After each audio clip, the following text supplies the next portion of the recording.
Finally, in this video, I'm gonna take you step by step and going through Dave Ramsey's allocated spending plan to put your budget together. This is gonna be beneficial for you, especially if it's your first time budgeting. Let's go. All right, before we get to it, let me give you the formalities. I'm Jay with Empower People, Empower Change, where we're all about helping you live a healthy plant-based lifestyle, also helping you live a financially successful lifestyle. That's the term. So you can watch this video by itself, but there are other videos you may want to check out. Before you get to this one, I talked about the emergency fund. You got to have that in place. Sinking funds, you got to have that before you sit down and make a budget, because it'll be helpful. Also, another video I made about how to know your expenses before you put them in the budget. You got to know. So those are going to be helpful for this video. Now, disclaimer. This video is not going to be as hot, spicy, as fun, as adventurous, but it's necessary, okay? You get in the gym, it's not always fun, but you do those, whatever you do in the gym, okay? All of that stuff is important. It's not always fun, especially when you start getting to the last reps, but let's push through. Finish line, baby, let's go. All right, let's get you empowered. I just wanted to give you a disclaimer. It's gonna take a while, but it's cool because a lot of people, when they see this, they're like, so I just wanna break it down so that somebody going through the budget can go step by step and you can know. And if you have any questions, leave it in the comments. All right, let me show you this as if I were sitting down with you and helping you create your budget for the very first time, okay? So the first thing you're gonna do, if you make a regular income, we're gonna start up here, pay period dates. Now fill this in pretty much according to September. So let's say someone gets paid every Friday, September 2020. This will be to get paid on the 5th, the 11th, the 18th, and the 25th. So essentially I just have the dates for the weeks here because that's what they're asking you, okay? Pay period 1, pay period 2, pay period 3, pay period 4. All right, simple. For this example, we're doing this for someone who gets paid weekly. So let's say this person gets paid $2,000 a month, okay?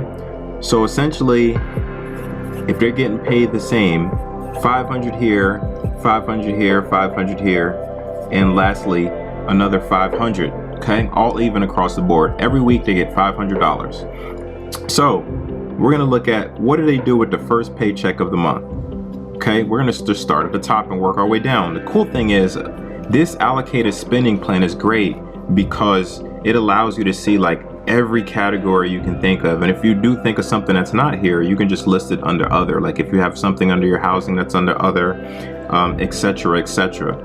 Okay, but back to this, we're gonna start at the top. So if you're a Christian tither, then under budgeted, this says budgeted right here, it would be $50, or depending on how you do gross or net, depending on how you do that. So essentially it's asking for your remaining. So you start with $500 for that paycheck. You use $50 here for your tithe. Now you have left $450, okay? Then you're gonna go to your charity or offering. If you do something there, let's say you allocate another $10 there. That means you're gonna have $440 down this column, okay? So we're gonna keep running down here all the way down until we use this paycheck up completely. Now, what you want to make sure of is that you have your expenses before you start this. You want to know your bills and you want to have an idea of when they're coming out so you know what paycheck is going to pay which bill. Another thing I want to show you is, let's say we get down here to rent, all right? Depending on this person's rent, let's say they're living in a room somewhere, so they only pay like $600 for their rent, all right? Well, we know that this whole paycheck right here is not going to cover that either way we go, all right? So maybe this person will put like $200 here for the rent, and then the next paycheck they'll put $200 here, the next paycheck another $200. So by the time they get to the end of the month, they have $600 left for the next, and they don't have to take anything out of this paycheck because it's all paid for. They could put that money somewhere else. They'll have the $600 for the October month. I hope that makes sense to you. So continuing the example, let's say they go with that 440, okay? And let's say they're working on their emergency fund. So let's say they're gonna try to put $100 towards that. If you don't know what emergency fund is, go watch our emergency fund video. They have $340 left. All right. We said they spent $200 here towards their rent. They have $140 left. And let's say the rest goes towards their electricity. Let's say they budget the rest for their electricity because their electricity bill comes up at $140. Okay, so they have zero remaining for this. Okay, we want to get everything to zero. Why is that? Because like I said, if you have too much money at the end of the month, then it's going to disappear on you. You have to allocate everything. Whether you invest it, you save it, you gave some away, allocate everything. Every dollar needs a name to it. Otherwise, it will disappear on you. Same thing. So essentially, you'd come down this column and do the same thing. $50 if for the Christian tither, $450 left. Okay. Let's go down. Let's say that the 100 was all they're going to put in their emergency for the month. All right. They come down. They already allocated towards their rent. They may use this paycheck to put some aside for repairs. Okay. And then put that, we're going to have $250 left here. And let's say for repairs, they put another $50. There's still $200 that they can allocate this paycheck towards. Okay. So they already paid their electric. We don't need to pay it for the rest of the month because they already allocated that paycheck, the $140, when they get that paycheck, it's going to go towards electric. So maybe this one can go towards water. All right, let's say their water bill is $80. So now they have 120 left. So you see how this works? So essentially you're going to work your way all the way down till you get zero in all the columns. That way you use all of that expected money up. In case you get lost or in case you're better at reading, with this form, there comes a whole step-by-step guide to what I'm showing you. I'm just giving you a video form. Let's say you get to the end of this, okay? And look, there's food, groceries, restaurants, clothing for adults, clothing for children, laundry. There's a bunch of stuff, guys. Like I said, there's just a bunch of stuff that you can fill in here. If you got additional medications, or maybe you see a chiropractor or something, you have those kind of bills, you could just fill it in there. Everything gets filled in. All your insurance is here. And also this allows you to check to make sure that, hey, I forgot about that. Let me make sure that I allocate money because we do pay for life insurance monthly. I forgot all about that. And that comes out. We have let's say you have a private life insurance. It doesn't come out of their paycheck. Then you just go ahead and put it here. If insurance already comes out of your paycheck, I would say don't worry about it because when we're doing this example, it's just for a take-home pay. Essentially, this allows you to recall memory to things or add things that you didn't think you really needed, but they're important, like identity theft. You might not think about that, but that's something that definitely you can benefit from, especially nowadays. Then you got all your personal stuff here. Bills can pretty much be locked in. So you basically choose what bills you want to pay based on, I would say, their due dates usually. I try to put the paycheck that's closest to whenever the bill is due. So let's say I know I get paid the 5th on this month. Let's say my electric bill is due on the 10th. He would have paid $140 5 days early, so that bill would be taken care of early. That's why I said know the bill amount and the dates, because this will allow you to determine, okay, when does this bill have to be paid by? Because if it's due on the 10th, like I said, this paycheck I get paid on the 5th. Let's say it's due on the 10th. You don't want to put it like all the way over here. Your electric's coming out unless it's for like the next month, and you're paying it early, something like that. But if you're paying that September bill, then essentially you want to put it before that bill is due. And the cool thing is too, you can rearrange your bills. If you call a company, a lot of times, if you have trouble trying to balance where things are coming out, like if all of the bills are coming out early and you know you're not going to have enough money, then you can spread out your bills. Like, hey, I want my electric bill at the end of the month instead. Can we do that?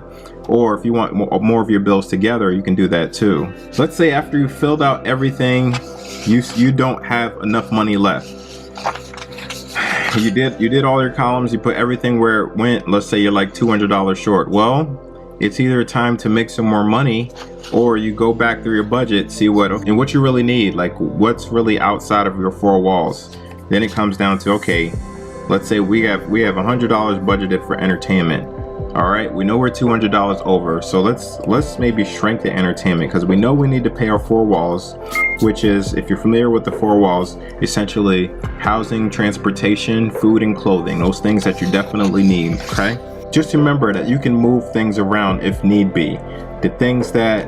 There's the things that are flexible, the things are not as flexible. Once you make your budget, make sure that you stick with it. This is not just a fun, cool thing to do like Tetris. Let me see how good I can make this. But these are things you're actually going to be following, okay? So if you're married, go ahead and sit down and work on this together so you guys can come into agreement, because if you guys do this together, there's so much power in it, because both of you are important and both of you have input. There might be one person who is more willing to sit down and actually do numbers and look over things, but at least let the other person check it out and understand what's going on, because you guys are in this together and you guys should have the same goals. Let's say you paid all of your expenses and you filled all the columns out and you still have money left over. Let's say you paid all of your bills, you were able to cover that the first 3 paychecks. Now where does this other money go? Well, that's when you would put more into, like, if you're working on your emergency fund, you would put more into that. Or if you're on baby step 2, like we suggested in the other video of having a money plan, you would put more towards the debt past your minimum. Okay, so let's say if you were heavily getting out of debt, you would put all of that money like towards your credit card and focus on that, because you paid all your bills for the month. You have your personal money, you have your toiletries taken care of, you have all of that stuff taken care of. This will go towards your credit card or whatever debt that you're trying to pay. That's when you can put more and more money to there. But just make sure all your bills and the other expenses get covered everywhere, okay? Now let's say you get paid bi-weekly, okay? Quick side note, if you get paid irregularly, like all of the 500, 500, 500, 500 doesn't work for you, then essentially we would tell you, okay, what's the lowest amount that you'd expect to get paid during a month? Like, what would be your lowest expected month? And you basically budget based on that. So like, let's say your lowest you expect is $3,000 for the month, then you could essentially just split that up. So essentially that would be $750 a week, right? That you would split that up between. But then anything you get paid over, like because we budgeted your lowest, so if you get paid a little lower than the 3,000, then you just have to change some of your numbers. But if you get paid above that 3,000, which most likely you should, because we're budgeting off of the lowest your expected amount, like you can look back on your last 12 months, or what if you make commission, whatever it is, you can look back on it and say, okay, 3,000 is my lowest, so a lot of times you should get paid over that. Now you just have to make sure you know where you're going to allocate that extra, like whatever baby step you're on, whether saving up for your emergency, or it's time to save up for the 3 to 6 month emergency expense, or you're paying off debt. You're just gonna have to know, okay, anything over that 3,000, that's where it goes. Here's the bi-weekly example, okay? Let's say this person gets paid 1st through 15th here, and the 16th through 30th. You don't have to do it like that. You could just do like 1st of the month, 2nd of the month. Second paycheck of the month. It doesn't matter. Let's say this paid person, similar to the last example, gets paid $2,000 a month. So they would just budget $1,000 for this paycheck, $1,000 for this paycheck, okay? It's the same thing as the other column, except everything is just grouped together more. So you just know, okay, all the bills that would have to come out this paycheck, all the bills that would have to come out this paycheck. Let's say you get paid this one mid-month, so like the 15th of the month. Essentially, you would want to pay all of your bills that are due between the 15th and the 30th, okay? Now, when it comes to the end of this month, you want to use this paycheck, since it's going to be right around October. Remember, this is our month of September, so we're playing with this. Let's say you would pay, if ever anything that's due on like the 1st of October, 2nd of October, anything before the 15th of October, you would essentially pay it with this last paycheck of the month, because you know you're not going to get a paycheck in the beginning of October, right? You're not going to get a paycheck till the 15th. You would use this paycheck to pay your next month's beginning bills. So you would essentially do the same thing. Here, let me show you an example. Okay, I just filled out this second column to give you an example here, okay? So $1,000, they're Christian tither, you're going to put $100 here, unless you do gross. If you're doing gross, it's going to be higher, whatever your gross was, okay? But we're doing take-home pay, okay? Just a nice solid number to give you an example. They have $900 left after they tithe, okay? Pay their rent. They might take it, the whole thing out. Remember last example, we split it up? Now we're going to take the whole thing out for rent. $600. Yeah, $300 left for this paycheck, okay? So this paycheck is not gonna be split apart too much. It's only gonna pay for a few things, but that's fine. So 140 goes here. They have 160 left over. That's electricity, okay? So because their electricity's, let's say that's due on the 6th. So it's gonna be due on the 6th of October. They're gonna pay it at the end of September, all right? Hopefully you're with me. 100, rewind it if you're not. So water is 60. They got 100 left. 100, let's say their phone bill is $100, which for a single person, they should get it down more than that. But sake of example, now they're at 0. So they have no more money for this paycheck to be used. So you come back to this paycheck, all right? They pretty much have all their bills taken care of. Now, remember, example, you guys, yes, there's certain things I didn't count for yet. I didn't count for food and everything. That will have to be done down this column, okay? So now, some things are more flexible, like food, you can move that around, all right? That's pretty easy. So like if we have all the bills here, then of course we would have to put food over here, okay? Because there's no more money that this paycheck can be allocated to. So let's look at what he's gonna do for this other column. We already have $100 goes towards tithe. So let's say they got $200 for groceries. We have $700 left. Let's say they're gonna go out for restaurants, $50. So you got $650 left. All right. Clothing, maybe only save up like $20 a month for clothing. $630 left. You see, I'm just going down here. Now gas, let's say they work close to the home, so it's only $30. Not real big socialite. $30 for gas a month. That's pretty good. Repairs and tires. You know you're gonna need to get oil changes and all that stuff. Remember we talked about that in the sinking fund video, guys. So $50 is gonna go there. $550 left. And another sinking fund, license and taxes. So let's say that's car registration. Say his car registration is $120 at the end of the year. All right. So essentially they should be saving $10 a month until the end of the year, until next year. So that's only going to be $10 a month for car registration, according to the sinking fund. Then you have $540 left, and you just keep going down. Okay, I don't have to go down this completely. I think you guys understand me, but just the important thing I want to emphasize here is that remember that some of these things are flexible. The bills, they're kind of flexible, or sometimes you can split them up like we did before with the rent for the first example of the weekly payment. But we don't have to all the time. You could either take it you could take it from where you want. Just make sure that you're allocating all of your money and that you always come back to 0. Oh, you feel that? Yes, you are being empowered. Thank you for watching. This goes into our playlist of the How to Budget series, so I can give you everything, maybe not every single thing. That would take dedicated time, maybe personal work, but a lot of things, most of the things that you should need to put a budget together. Check out that playlist, and thank you for watching. I look forward to seeing you in the next video. But if you're new to us, or if you haven't subscribed yet, go ahead and hit that subscribe button.